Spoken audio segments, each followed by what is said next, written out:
Hello everyone, আসলে বাংলা টিউটোরিয়ালে সবাইকে স্বাগতম জানাচ্ছি। তো আজকে আমরা কাজ করবো 3D নিয়ে। যে 3D নিয়ে এটা আমার ফার্স্ট টিউটোরিয়াল। তো 3D নিয়ে কাজ করতে হলে আমার প্রথমে একটা নতুন ফাইল ক্রিয়েট করতে হবে। সো আমি নতুন একটা পেজ দিলাম, দেন তারপরে 3Dতে গেলাম। 3Dতে যে new 3D layer from file, মানে আগের আগে এমন ছিল, আগের যে ভার্সনগুলো ছিল 3Dতে 3D অপশন ছিল, তো তখন যারা ফটোশপের প্রোগ্রামার আমরা ছিলাম, আমরা চিন্তা করলাম যদি কোনো 3D অবজেক্টকে ডাইরেক্ট ফটোশপে নিয়ে এসে কাজ করা যেত তাহলে কতই না বেটার হতো। এখন এটা করছে ফটোশপ, তো এটা আমাদের জন্য অনেক বড় পাওয়া। তো ফ্রেডি আসলে যে কোনো 3D অবজেক্টকে আপনি ডাইরেক্ট ফটোশপে ওপেন করে সেটাকে আপনি কাজ করতে পারেন। ফটোশপ আপনাকে সেই ব্যাপারটাই করে দিয়েছে। তো যেখানে 3D যে ফাইলগুলো এখানে শো করবে সেটা হলো গিয়ে আপনার এখানে 3ds DAE F ALE FL3 KMZ U 3D OBJ, ঠিক আছে। যে কোনো ফরম্যাট, এখানে যে কোনো একটা ফরম্যাট যদি আপনি 3D অবজেক্টকে ডাইরেক্ট ফটোশপে নিয়ে কাজ করতে চান আপনি কি কাজ করতে পারবেন, ঠিক আছে। তো আমি এখন একটা অবজেক্ট আপনাকে দেখাই অনেকগুলো। দেখেন আমি কিন্তু একটা 3D অবজেক্টকে আমি কিন্তু অলরেডি ফটোশপ নিয়ে আসতে পারছি, ঠিক আছে। আমি যে কোনো 3D অবজেক্টকে আমি ফটোশপে নিয়ে এসে আমি কাস্টমাইজিং করতে পারবো, ঠিক আছে। তো এই যে অবজেক্টটা দেখতেছেন এটা কিন্তু 3D অবজেক্ট। এখন এই অবজেক্টটা দেখি আমরা কী কী করা যায়। আমরা প্রথমে অবজেক্টটাকে যদি রোটেট করি, সেমি রোটেট, এই যে রোটেটে ক্লিক করলাম, দেন আমি কিন্তু ইমেজটাকে আমার ইচ্ছা মতন আমি ঘুরাইতে পারতেছি, মুভ করতে সক্ষম হচ্ছি, ঠিক আছে। তো ইমেজটা দেখেন 3D ইমেজে একটা মজা আছে, 3D পুরো ইমেজের পুরো সাইডটা আপনি ভিউ দেখতে পারবেন। যেমন আমি পিছন সাইডে দেখতে চাইলে পিছন সাইডটা সুন্দর ভিউ দেখতে পাবেন, সামনের সাইড দেখতে চাইলে সামনের সাইডটা সুন্দরভাবে দেখাবে। কিন্তু আমার ফটোশপে যে ইমেজগুলো থাকে, তো ওই ইমেজগুলো কিন্তু যে কোনো এক সাইডে শো করে। যেমন আপনি সামনে থেকে ছবি তুললেন, আমার সামনেটা শো করবে, পিছনে কিন্তু কিছু শো করবে না। 3D কাজের একটা মজা, ঠিক আছে।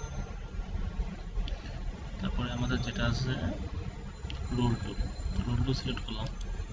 রোল টুল সিলেক্ট করার পরে দেখেন রোল টুলটা কি এটাকে আপনার চারদিকে ঘুরবে, ঠিক আছে। এটা রোল টুলটা ঘোরানোর জন্য। দেন তারপরে আছে ড্রাগ টুল। ড্রাগ টুল যেটা আছে এটা দিয়ে আপনি যে কোনো ড্রাগ করে নিতে পারবেন উপর নিচে। যদি আপনি ইমেজটাকে চান যে জমিন থেকে উপর উঠাই দিতে, মানে মাটি থেকে উপর উঠাই দিয়েছে, উপর উঠাতে পারবেন। যদি চান আপনি নিচে নামাই দিতে তো নিচে নামাই দিতে পারবেন।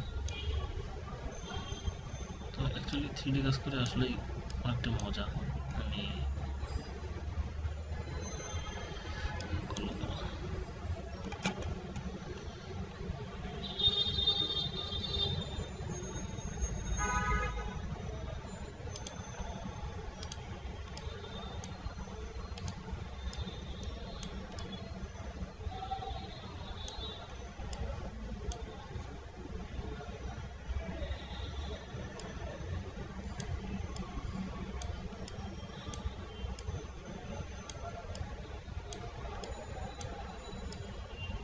3D ইমেজটাকে যদি চান আপনি সামনে আনতে, সামনে দেখেন আপনি কিন্তু অলমোস্ট 3D ম্যাক্স যে সফটওয়্যার 3D যারা ইউজ করছেন তারা হয়তো বুঝবেন, অলমোস্ট এরকম আপনি কাজ করতে পারবেন যে কোনো ইমেজকে, ঠিক আছে।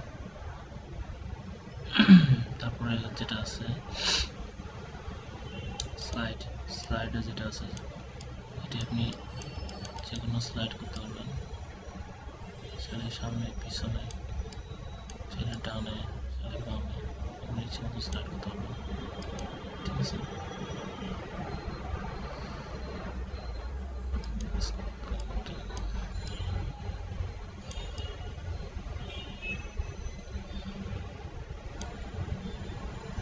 আজকে পর্যন্ত এই পর্যন্তই দেখাবো।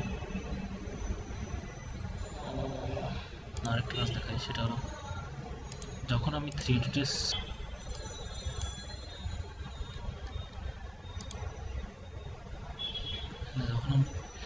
যখন আমি নর্মালি ইমেজ ব্যাকগ্রাউন্ডে ক্লিক করতেছি তখন নতুন একটা ব্যাকগ্রাউন্ড শো করতেছে, যখন আমি 3D ক্লিক করছি তখন 3D তে শো করতেছে। আমি যে লেয়ারে 3D লেয়ার সিলেক্ট করি 3D আসবে, ব্যাকগ্রাউন্ড শো করবে। এখানে দেখেন আমি 3D সিলেক্ট করি তখন আমার এখানে হোয়াইট একটা চিহ্ন আসতেছে হোয়াইটের মধ্যে। এই চিহ্নটা যদি আমি ক্লিক করি দেখেন কি হয়। তো দেখছেন এখানে একটা বলার মতো আছে, যেটা আমি ড্রাগ করলে এটা কি হচ্ছে, ছায়াটা আমি চাইলে ছায়াটা সামনে মানে পিছন থেকে ছায়াটা পড়তেছে, মানে লাইটিংটা তার পিছন থেকে হচ্ছে এবং ছায়াটা সামনের দিকে পড়তেছে। যদি আপনি চান যে শ্যাডোটা পিছনে দিতে, আপনি চাইলে পিছনে দিলেন, এই যে সামনেতে লাইটিং হচ্ছে, পিছনে শ্যাডো পড়তেছে,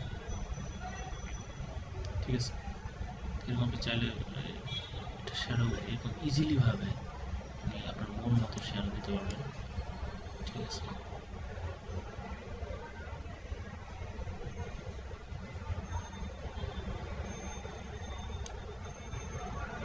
তো আজকের পর্যন্ত এই পর্যন্ত, সবাই ভালো থাকবেন, ভবিষ্যতে আরও কিছু টিউটোরিয়াল নিয়ে হাজির হব।